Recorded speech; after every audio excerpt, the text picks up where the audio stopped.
Good morning all of you. आज हम लोग पढ़ेंगे हिस्ट्री का फॉरेस्ट सोसाइटी एंड कॉलोनिज्म, यानी वन समाज और उपनिवेशवाद। ठीक है, हम आशा करते हैं कि आप सब लोग स्वस्थ और हेल्दी होंगे। कोल्ड और जो ठंड चल रहा है उसके से बचे होंगे। एग्जाम होने वाली है, इस वजह से हम लोग जो है जब तक खुलती नहीं है स्कूल, आपके लिए प्रत्येक चैप्टर से या जैसा आप लोग सुझाव देंगे आगे उस हिसाब से वीडियो जो है आप लोग के लिए डाला जाएगा। अगर आपको किसी भी चैप्टर में एसएसटी में मतलब मेरे सब्जेक्ट से कोई प्रॉब्लम हो तो आप हमको कॉल कर सकते हैं या पूछ सकते हैं। जहाँ जब भी आप पढ़ रहे हो कोई ट्रबल दिक्कत हो रही है तो आप कर सकते हैं। ओके, लेकिन फिलहाल जो है वीडियो में हम लोग अभी फर्स्ट जो आज वीडियो है वो है फॉरेस्ट सोसाइटी एंड कॉलोनिज्म। ठीक है, तो वन्य समाज और उपनिवेशवाद। कॉलोनिज्म का डिफिनेशन जानते ही होंगे आप सब। उपनिवेशवाद, उपनिवेश किसे कहते हैं? तो सबसे पहला है कि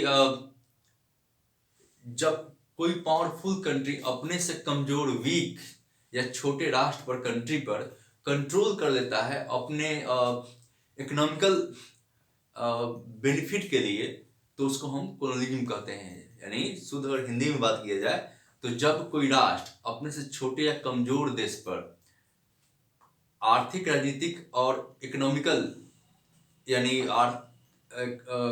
सांस्कृतिक रूप से उस पर नियंत्रण कर लेता है अपने फायदे के लिए, अपने आर्थिक लाभ के लिए, तो उस छोटे राज्य को या छोटे इस देश को उपनिवेश बोलते हैं, बड़े देश के लिए। ठीक है, when the one powerful country control the weak or small country economically, politically or culturally, then weak country known as the colony, sorry, small country known as the colony for the big country। इसमें क्या होता है, कोई powerful country, देश अपने से छोटे या कमजोर राष्ट्र पर नियंत्रण कर लेता है, कंट्रोल कर लेता है अपने इकोनॉमिकल बेनिफिट के लिए। जैसे यूरोपियन ने किया मैक्सिमम एशिया और अमेरिकन और अफ्रीकन देशों पर, है ना।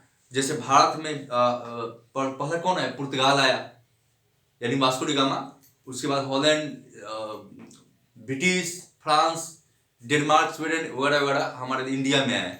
वैसे ही जैसे हम पर जो है कंट्रोल ब्रिटिश ने किया और अपने हमारे संसाधनों का उपयोग, रिसोर्सेज का जो यूटिलाइजेशन है वे अपने बेनिफिट के लिए किया, फायदा के लिए किया। वैसे ही हम देखेंगे इंडोनेशिया में, है ना, जो है डच, जिसे हॉलैंड ही बोलते हैं, उन्होंने किया।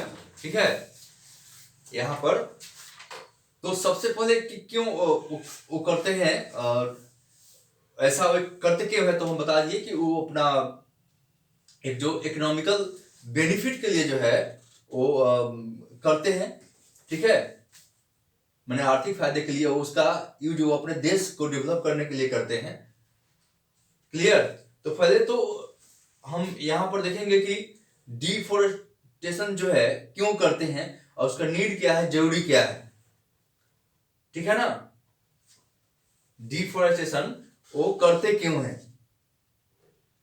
तो क्यों करते हैं वो तो बता चुके ना कि इकोनॉमिकल फायदे के लिए करते हैं। वो अपने हमारे यहाँ के रिसोर्सेज यानी जहां भी उपनिवेश शुरू करते हैं वहां पर वो उसका उसके रिसोर्स का उपयोग जो है अपने देश को जहां से वाय होते हैं उसका करते हैं। तो यहाँ पर डच और हॉलैंड जो है, इंडोनेशिया, जावा उसका क्षेत्र है, उस पर कंट्रोल कर लेते हैं, है ना। तो देखिए बोर्ड पर मैंने लिखा है कि बुक में भी आपको दिया गया है कि 1700 ईस्वी से लेकर और 1995 के पीरियड में जो था, इंडस्ट्रियलाइजेशन के लिए 13.9 मिलियन स्क्वायर किलोमीटर फॉरेस्ट जो है और लगभग 9.3% वर्ल्ड के टोटल एरिया जो है वो क्लियर कर दिया गया, है ना। किसके लिए? तो इंडस्ट्रियलाइजेशन के लिए, कल्टीवेशन के लिए और इत्यादि लिखा हुआ है, या फ्यूल वुड के लिए वो किया गया। ठीक है, तो पहले जो हम बात करते हैं कॉलोनी, उपनिवेश का, तो कॉलोनी का हम लोग डिफिनेशन समझ लिए। और हम इसमें पढ़ते हैं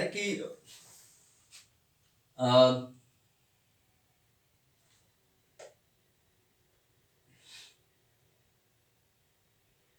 कि अगर पहला हम लोग इसमें टॉपिक पढ़ना है व्हाई डिफॉरेस्टेशन, वनों का विनाश क्यों, कटाई क्यों करते हैं। तो जैसे जैसे ह्यूमन की जो पॉपुलेशन है, मानव की जो जनसंख्या है बढ़ेगी, तो नीड भी इंक्रीज करेगी, और नीड इंक्रीज करेगी तो उसको फुलफिल करने के लिए हम ज्यादा से ज्यादा खेती करेंगे, वनों को कटाई करेंगे, फ्यूल्स के लिए, फर्नीचर के लिए, घर बनाने के लिए, हॉस्पिटल, रेलवे लाइन बिछाने के लिए करेंगे। तो उसका हम क्या करेंगे, तो वनों का विनाश करेंगे। ठीक है। तो सबसे पहले जो कॉलोनाइजेशन पीरियड थे, तो इन्होंने वनों पर जब अटैक किया तो क्या हुआ, इससे कौन ज्यादा इफेक्टिव हुए, तो वन्य समाज। वन्य समाज यानी जंगल में रहने वाले लोग, ट्राइबल पीपुल, एसटी जिसे बोलते हैं, है ना, एसटी। तो इन्होंने क्या किया कि सबसे पहले तो डिफोरेस्टेशन, यानी डिफोरेस्टेशन जब इन्होंने शुरू किया, तो सबसे पहले जंगल में जो लोग रहते थे उनको बाहर किया। उसके लिए उन्होंने जंगलों के लिए कानून लाया, फॉरेस्ट एक्ट लाया, जिसमें इन्होंने जंगल को 3 कैटेगरी में डिवाइड कर दिया, बांट दिया, रिजर्व, कंजर्व और विलेजर। ठीक है ना, रिजर्व, कंजर्व और विलेजर। तो जिन्स कैटेगरी माने रिजर्व में या कंजर्व में जो बेशकीमती प्रीसियस जो वुड थे, यानी लकड़ी थे, जो उनके यूज के लिए जो था, है ना, तो उनको उन्होंने क्या किया कि अपने लिए रख लिया, और उसमें इनका यानी ट्राइबल कम्युनिटी का जाना जो है वो बैन कर दिया, और जा नहीं सकते, जाने पनिशेबल था वो, सजा के हकदार होंगे और जाएंगे तो पनिशेबल ऑफेंस था ये। ठीक है। और इससे ज्यादा आक्रोश हुआ। तो अब देखते हैं कि जहां भी भारत में भी अगर हम बात करें, तो हमारे यहाँ ब्रिटिश कर रहे थे जो काम, वही काम वहां पर डच कर रहे थे, इंडोनेशिया में, जावा में, है ना, क्लियर है ना। तो एशियन कंट्री ही है सब, और ये जो जितने भी कॉलोनी सेटअप करने वाले कंट्री थे वो यूरोपियन थे, यूरोपीय समाज से आए हुए थे। ठीक है। तो 1600, अब जानते हैं कि 1600 सेंचुरी में, यानी 1600 एडी में, 1600 एडी में हमारे यहाँ ब्रिटिश आते हैं, और 15वीं सेंचुरी के लास्ट में पुर्तगीज आते हैं हमारे यहाँ। ये सब यूरोपियन हैं, जिनको पूरब में जाकर यानी ईस्ट में आकर व्यापार करके ज्यादा पैसे कमाने की लालच थी, और यहाँ आए भी हो। ठीक है। तो हम देखेंगे कि ये जो ब्रिटिश के अगेंस्ट है, यूरोपियन कॉलोनियों के अगेंस्ट में जो ये ट्राइबल पीपुल है, ये रिवोल्ट शुरू करते हैं, है ना, प्रोटेस्ट शुरू करते हैं। आप इंडिया अगर बात करें तो संथाल विद्रोह, मुंडा विद्रोह, है ना, हो विद्रोह। तो ये सारे लोग जो है, जो जनजाति लोग थे, मुपला रिवोल्ट भी है ना, संथाल ये सब है। तो किसानों ने भी किया, इन्होंने किया। पहले तो इनको बांट दिया गया, किया गया, बांटा गया पहले जंगलों को, फिर उनको बाहर किया गया, और फिर जब देखे कि भाई इनके बिना काम नहीं चलेगा, तो उन्होंने कहा कि ठीक है आप जंगल के आसपास रहिए, क्योंकि जंगल को देखभाल करेंगे, वो टेक केयर करेंगे, और कहा कि रहने के लिए कुछ आपको बेनिफिट चाहिए, तो हम बेगार कीजिए। बेगार मतलब विदाउट पेमेंट वर्क जो करते हैं उसको बेगार बोलते हैं। बेगार को इंग्लिश में बेगार ही लिखेंगे, BEGAR, बेगार। बेगार मतलब बेगार नहीं, बेगार, विदाउट पेमेंट वर्क, यानी बिना पेमेंट को वर्क करना। जब tribals have to work without payment, यानी बेगार, है ना, करना ही पड़ता था। कहा कि आप रहना है तो आपको बेगार का जो सर्विस है वो देना पड़ेगा आपको, यानी बिना पेमेंट आपको वर्क करना पड़ेगा। क्या, तो लकड़ी कटवाने में, लदवाने में, लोड करवाने में, ट्रांसपोर्टिंग करवाने में और कटवाने में सब आपको देना होगा, वर्क देना होगा, वर्क फोर्स चाहिए, और उसके बदले में आप आसपास में रहिए, थोड़ा बहुत आप बेनिफिट ले सकते हैं, बाकी नहीं ले सकते हैं। अगर आप तत्काल प्रेजेंट सिनेरियो से अगर जोड़ के देखा जाए, तो अभी भी बहुत सारे गवर्नमेंट ऐसी पॉलिसी चला रही है कि लोगों को जंगल के आसपास ट्राइबल को बसाया जाए, और क्योंकि ये लोग बहुत अच्छे तरह से देखभाल करते जंगल से, जंगल के साथ में देवे फेमिलियर होते थे, होते हैं अभी भी, जो लोग आसपास रहते हैं, तो टेकर भी करते होंगे और वाइल्ड लाइफ को। ठीक है ना। तो इनका अपने जब काम नहीं चल रहा था तो इनको बसाने दिया। विलेजर में जा सकते थे, विलेजर में खास बेशकीमती लकड़ी थी नहीं, प्रीशियस वुड नहीं थे, तो वो उसमें बोले जाने के लिए, लेकिन उसमें उनके लिए विशेष कुछ नहीं था। यानी कि अपने मवेशी केरल को नहीं चरा सकते हैं, है ना। ग्रेजिंग लैंड भी उनके लिए नहीं रहा, उसमें छोड़ नहीं सकते हैं खुले, उसमें जा ऊँट नहीं ले सकते हैं, कोई फल फ्रूट नहीं ले सकते हैं, वो हंटिंग नहीं कर सकते हैं। यानी जंगल जिनके लिए घर था वो अब इनका खत्म कर दिया इन लोगों ने। कितने थे यूरोपियन कंट्री ने।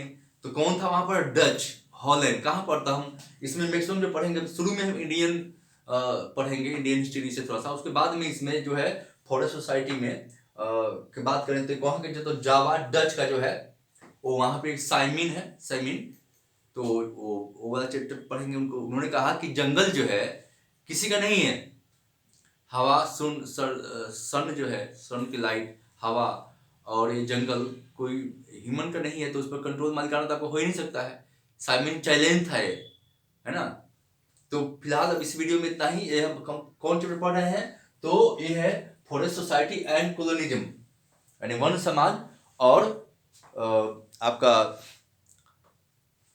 कॉलोनियल यानी उपनिवेश, कॉलोनिज्म यानी उपनिवेशवाद, उपनिवेश के मालिक कौन थे, तो यूरोपियन लोग थे। तो फिर हम लोग मिलते हैं नेक्स्ट वीडियो में, और अभी तक इसी तक छोड़ते हैं। जैसे आपको रिस्पॉन्स आएगा उससे आपसे और नया वीडियो जो है बनाया जाएगा और बताया जाएगा। ठीक है, बाय ऑल ऑफ यू।